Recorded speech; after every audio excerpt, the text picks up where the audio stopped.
Hello everyone, first time మన channel చూస్తుంటే subscribe చేసుకోవడం మర్చిపోవద్దు.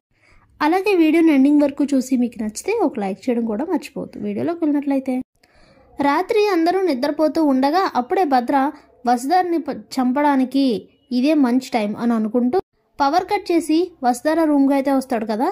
అప్పుడే వసుధార అనుపమ ఇద్దరు కూడా నిద్రపోతూ ఉంటారు. అప్పుడే భద్ర నాప్కిన్కి మత్తుమందు స్ప్రే చేస్తూ ఉంటాడు. ఇదిలా ఉండగా రిషి ఉన్న ఇంటికి ఉదయం ఇద్దరు రౌడీలు వచ్చి ఇల్లంతా వెతికి వెళ్తారు కదా రిషి కోసం. అదే రౌడీలు మళ్ళీ వచ్చి తలుపు కొడుతూ ఉంటారు. ఏయ్ రిషేంద్రభూషణ్, నువ్వు లోపలే ఉన్నావని నాకు తెలుసు, మర్యాదగా బయటకు వచ్చి మాకు లొంగిపో, లేదంటే ఇక్కడ వసుధార ప్రాణాలు పోతాయి అనేసరికి స్టన్ అయిపోతాడు రిషి. అయ్యో వసుధార అంటూ లేవబోతూ ఉంటే అప్పుడే ఆ పెద్దవాళ్ళిద్దరూ వద్దు వద్దు, నువ్వు వెళ్ళొద్దు, ఈ పరిస్థితుల్లో నువ్వు వెళ్తే వాళ్ళ చేతుల్లో చిక్కుతావు, వాళ్ళు నిన్నేదైనా చేస్తారు, వెళ్ళొద్దు బాబు, వద్దు వద్దు అంటూ వాళ్ళు ఆపుతూ ఉంటారు. అప్పుడే ఏంట్రా నీ భార్య గొంతు మీద కత్తి పెట్టినా కూడా పిరికి పందల అలా లోపల దాక్కున్నావు, రా బయటికి అని అరుస్తూ ఉంటే అయ్యో వసుధార పెద్దయ్య, వాళ్ళ వసుధారని ఏదైనా చేస్తారు అంటూ పైకి లేవబోతూ ఉంటే అప్పుడే వసుధార సార్ మీరు రావద్దు, వీళ్ళు నన్ను ఏం చెయ్యలేరు సార్ అని మాట్లాడుతూ ఉంటుంది.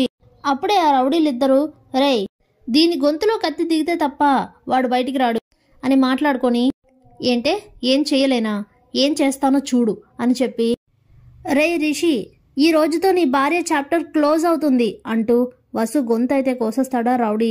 అమ్మా అంటూ వసు గట్టిగా అరిచేసరికి వసుధారా అంటూ రిషి నిద్దట్లో నుంచి ఒక్కసారిగా ఉలిక్కిపడి లేస్తాడు. అప్పుడే పెద్దవాళ్ళిద్దరూ వచ్చి రిషితో మాట్లాడుతూ ఉంటారు. అప్పుడే రిషి పెద్దయ్య, వసుధారని ఆ రౌడీలు చంపేస్తున్నారు, నేను వెళ్ళాలి, వసుధార అంటూ చాలా ఏడుస్తూ ఉంటాడు రిషి.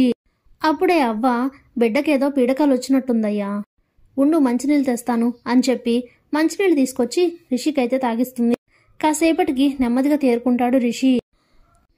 అప్పుడే రిషి పెద్దయ్య నేను ఇంకా ఇక్కడే ఉంటే అక్కడ వసు వాళ్ళు ఎలా ఉన్నారో ఏం జరుగుతుందోనని నాకు చాలా కంగారుగా ఉంది, నేను వెళ్తాను పెద్దయ్య అని అంటే బిడ్డ ఇందాక చూసావు కదా, కాసేపే స్థిమితంగా నిలబడలేకపోయావు, ఇలాంటి పరిస్థితుల్లో ఇక్కడి నుంచి వెళ్తే నువ్వు ఇంటికి క్షేమంగా చేరుకోలేవు, ఏదైనా జరగరాంది జరిగితే మరింత బాధపడేది మీ ఇంట్లో వాళ్ళే కదా, నా మాట విను బిడ్డ, ఒక్క 2-3 రోజులు ఓపిక పట్టు అని చెప్పి రిషిని స్థిమితపరిచి వాళ్ళిద్దరూ అక్కడి నుంచి వెళ్ళిపోతారు. ఇదిలా ఉండగా వసుధారను కిడ్నాప్ చేయాలని భద్ర ప్లాన్ చేస్తూ ఉంటాడు కదా. ఇంతలో పెద్ద గాలి వేసేసరికి కిటికీలు కొట్టుకుంటూ ఉంటాయి. అక్కడే టేబుల్ పైన ఉన్న పెన్స్ బాటిల్ కింద పడిపోతుంది. ఇంతలో వసు అనుపమ ఇద్దరికీ కూడా మెలకు వస్తూ ఉంటుంది. అది చూసి భద్ర అమ్మో ఇప్పుడెలా, దొరికిపోతే చాలా కష్టం అని అనుకుంటూ మంచం వెనక్కిళ్ళైతే దాక్కుంటాడు భద్ర. అప్పుడే వీళ్ళిద్దరూ లేచి ఏంటిది, ఎందుకు ఇంతలా గాలి వేస్తోంది అని అంటే వర్షం వచ్చేలా ఉంది మేడం అని అంటుంది వసుధార. అయితే ఆ విండోస్ వేసే వసు అని అనుపమ అనగానే వసుధార లేచి విండోస్ వేయడానికి బెడ్ వెనక్కి వెళ్తుంది. భద్ర ఎక్కడ దొరికిపోతాడోనని చాలా టెన్షన్ పడుతూ ఉంటాడు.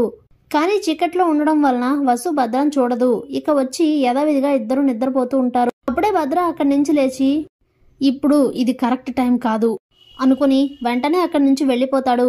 Thanks for watching.